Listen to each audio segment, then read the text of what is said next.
Get my way upon my bear any after the Arua saga. Yes. Make waje ke ono en chele mo nyorne ke ono da mi chelo karo kar ma eno tigulu ko mo iludo clash ma ente ka teach kwere ni ma bu a matima goro obinu ke cha waje ni kite o yat gamen waje ni ngo wan bo tike o yat ma megwa ki referring en kirudu o kwero ki referring en o yat mo ken waje no the best way he wants or the best he expects me to Yamango, Mateo Wago. So it became a bit like an issue.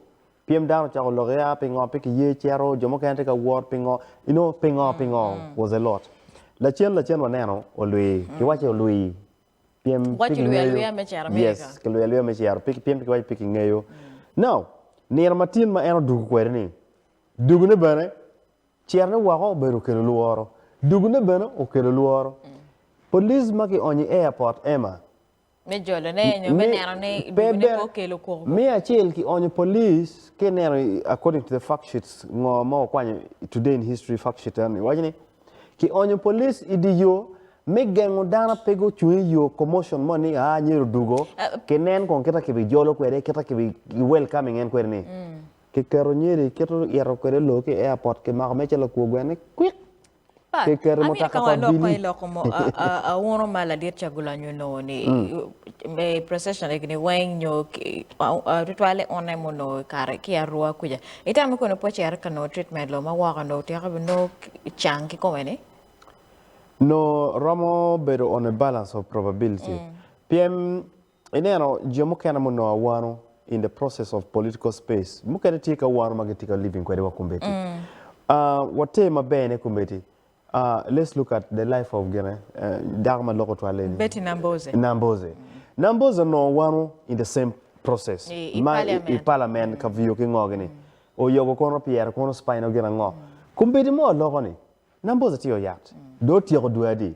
Almost 5 months. Karo dugu mo. You know ni muagama awai mado beda yat dong chok dua beach. Ere no ni tuku beda dong gange dong ki koma tiyo yat. Miro bedi on Diri no dark. Diri majano chero. Karmo no chero wa India. Uberi India be pange kana furudu. I'm not even sure kana wako do. Uberi America kono ya. So, you know for this part of her term, PM Karmo more losing the right honorable speaker Jacob Lanya. And benotio yat. Udugu richa bera rio. Enda odakwe. Odare oyat. Ento ngomu wa katika kile command. Atika nyuri down ne injuries madano no e karmea wano e political space eni dwong.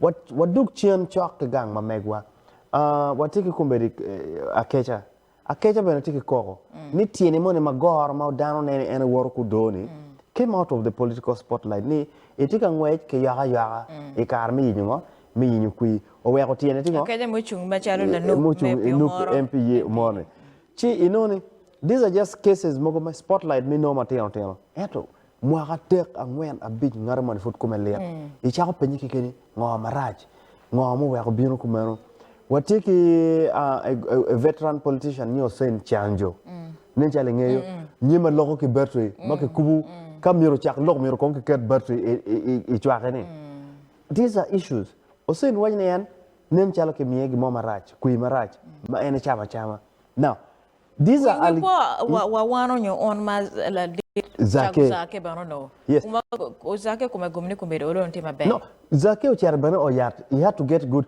ine Zake went for his introduction ikene archela Zake matika flying social media kumbe of course people are looking at the scars one ma ini no a scar will live on your body forever Zake obedo gene madame kitika chamo chips kingo ngarmono mako chil ma koti and Zake kany make go matiki red kingo ni weng that eno ro shot watching it's not a big deal and okay now kita koti no scars tikwede itugwaje oh nyiri kara ke goyo ke onada Zake is one of the guys manu ke ono cha mo ke kan ento ngomo atika watching chang mati kapeno tie chang mon mo loni specialized medical attention mami ke chere ka were dug inong were bed mabe o were la wo ipenye bani pingo Dano chere India mi no specialized service money manu kan po ram no ne